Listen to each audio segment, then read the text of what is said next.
नमस्कार मंडळी, मी आहे राहुल बागल।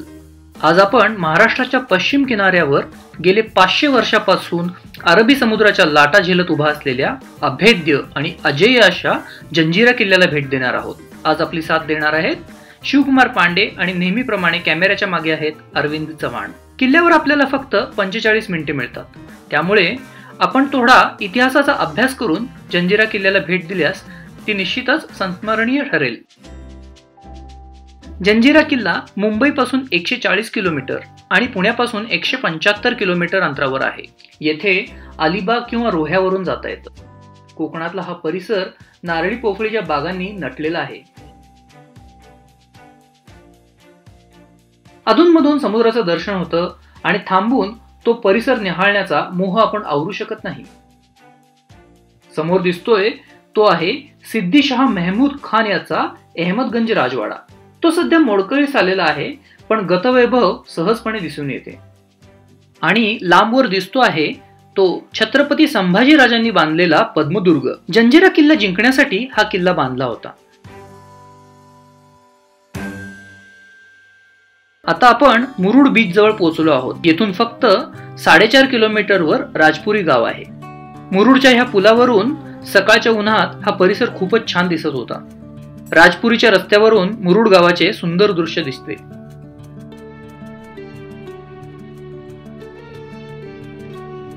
एका वळणानंतर समोर समुद्रात उभा असलेला किल्ला एक अप्रतिम शिल्प असल्याचा भास होतो।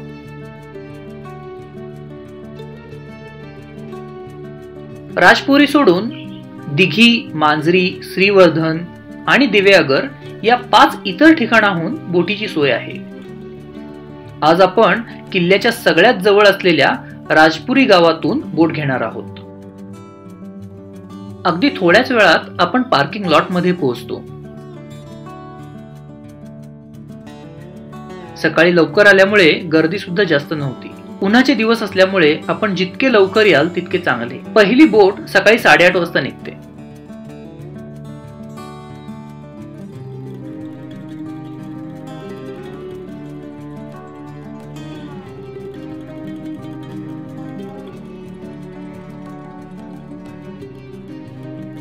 आता किल्ल्याला भेट देण्यासाठी मन अधीर झालेलं होतं।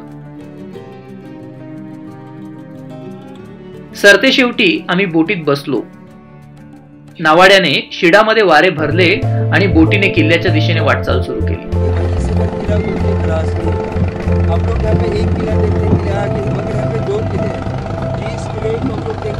येथे नावाडी किल्ल्याची थोडी माहिती देऊन आपल्याला अतिरिक्त पैसे देऊन मिळणाऱ्या गाईड सेवेचे मार्केटिंग करतो। गाईड शिवाय आपली भेट व्यर्थ आहे हे पटवून देण्याचा पुरेपूर प्रयत्न करतो।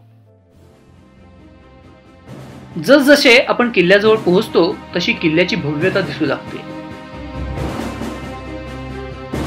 ह्या दगडी भिंतीतील दगड झिजून गेला आहे, पण दगड जोडण्यासाठी वापरण्यात आलेले मटेरियल अजूनही शाबूत आहे।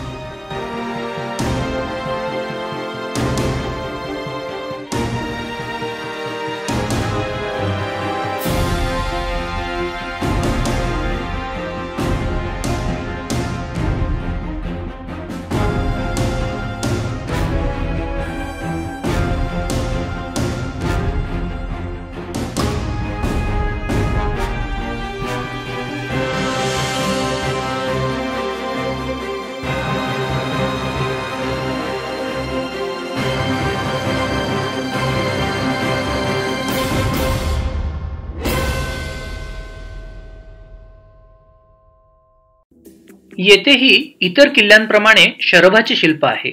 शरभ हा एक काल्पनिक प्राणी असून त्याने पायात, तोंडात व शेपटीमध्ये हत्ती पकडलेले आहेत। हे शिल्प म्हणजे अमर्याद सागरी सत्तेचे प्रतीक आहे। जंजिरा हा शब्द अरबी भाषेतून आपल्याकडे रूढ झालेला आहे। अरबी भाषेतील जझीरा या शब्दावरून तो आलेला आहे। जझीरा म्हणजे बेट। या बेटावर पूर्वी एक मेढेकोट होता। मेढेकोट म्हणजे लाकडाचे मोठाले ओंडके एका शेजारी एक रोवून तयार केलेली तटबंदी। या तटबंदीमध्ये कोळी लोक सुरक्षितपणे राहत असत। त्यावेळी त्यांचा प्रमुख होता राम पाटील। मेढेकोटाची सुरक्षितता लाभताच राम पाटील ठाणेदाराला जुमेनासा झाला। ठाणेदाराने त्याचा बंदोबस्त करण्यासाठी पिरम खानाची नेमणूक केली। त्याने आपण दारूचे व्यापारी आहेत असे भासवून आपली गलबते खाडीत नांगरली। दारूची काही पिंपेही त्याने भेट म्हणून पाठवली। पिरमखानाने मेढेकोट पाहण्याची इच्छा व्यक्त केली. पिरमखान मेढेकोटात गेला. रात्री सर्व कोळी दारू पिऊन झिंगले असताना सर्वांची कत्तल करून मेढेकोट ताब्यात घेतला.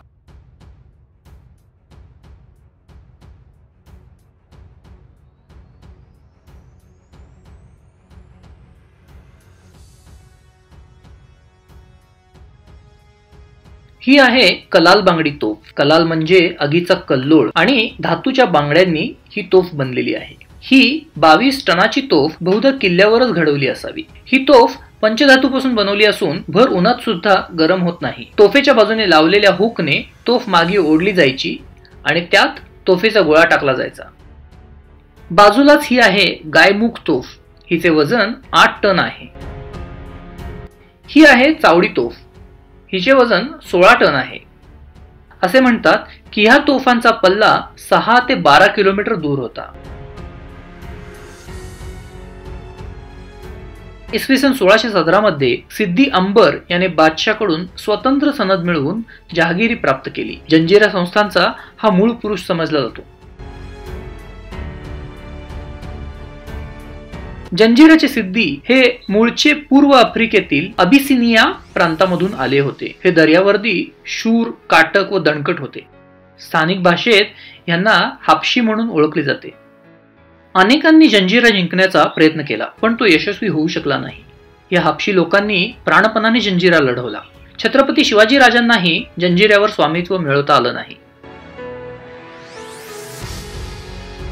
किल्ले जंजिरा आपल्या ताब्यात आल्याशिवाय उत्तर कोकणावर आपले वर्चस्व गाजवू शकणार नाही हे सत्य शिवरायांना उमगले होते. शिवरायांनंतर पेशवे, डच, ब्रिटिश या सर्वांनी किल्ला घेण्याचा प्रयत्न केला परंतु या भरभक्कम किल्ल्यावर कुणालाच विजय हासिल करता आला नाही. मुस्लिम स्थापत्यशैलीत घुमटांना खूप महत्व आहे. या किल्ल्यावर आपल्याला जागोजागी घुमट दिसून येतील. या इथे एक भुयारी मार्ग आहे. हा मार्ग 50 ते 60 फूट खोल असलेल्या समुद्राखालून राजपुरी गावात निघतो. किल्ल्यावर येण्या जाण्यासाठी ह्याच मार्गाचा उपयोग होत असे. आता हा रस्ता बंद आहे. गडाच्या पश्चिमेला किंचित तटाखाली तटातून बाहेर पडण्यासाठी छोटा दरवाजा आहे. यालाच दर्या दरवाजा किंवा चोर दरवाजा असे म्हणतात. संकटकाळी बाहेर पडण्यास त्याचा उपयोग होत असे. तिसरा दरवाजा किल्ल्याच्या मागील बाजूला आहे.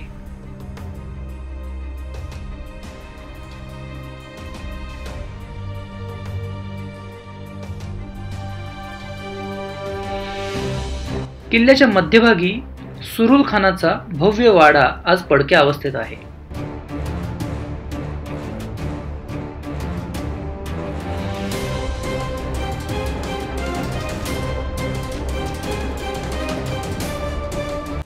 किल्ल्यामध्ये पूर्वी 3 मोहल्ले होते. यामधील 2 मोहल्ले मुसलमानांचे व एक इतरांचा असे होते.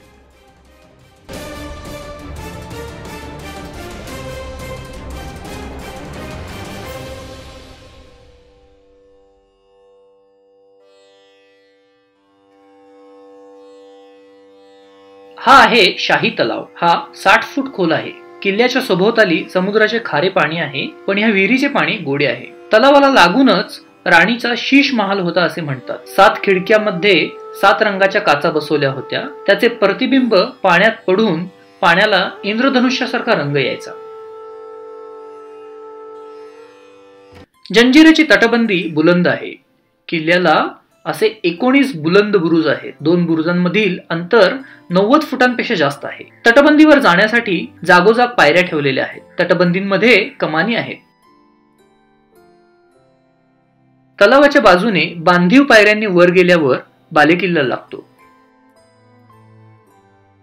आज येथे झेंडावंदनासाठी एक खांब उभारलेला आहे.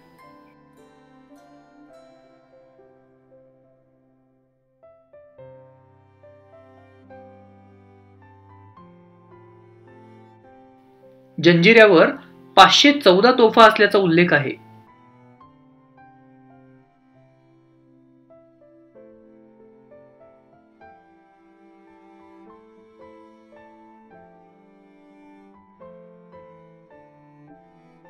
बालेकिल्ल्याच्या मागे चुनेगची इमारत आहे, यालाच सदर असे म्हणतात. किल्ल्यामध्ये पूर्वी 3 मोहल्ले होते. यामधील 2 मोहल्ले मुसलमानांचे व एक इतरांचा असे होते. पूर्वी किल्ल्यामध्ये मोठी वस्ती होती. राजाश्रय संपल्यानंतर ती सर्व वस्ती तेथून उठून गेली.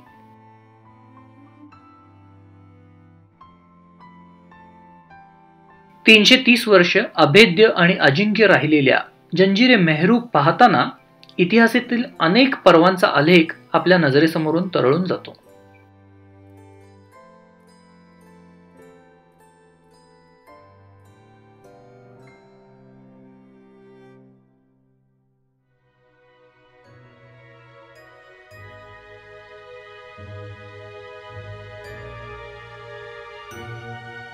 ये पहला का सिस्टम कैसा था, जब लोग मर जाने के उनको दफनाने के और ऊपर छत देने के. 20 सिद्धी सत्ताधीशांनंतर आलेला मोहम्मद खान हा शेवटचा सिद्धी ठरला. 3 एप्रिल 1948 रोजी हा अजेय जंजिरा भारतीय संघराज्यात विलीन झाला.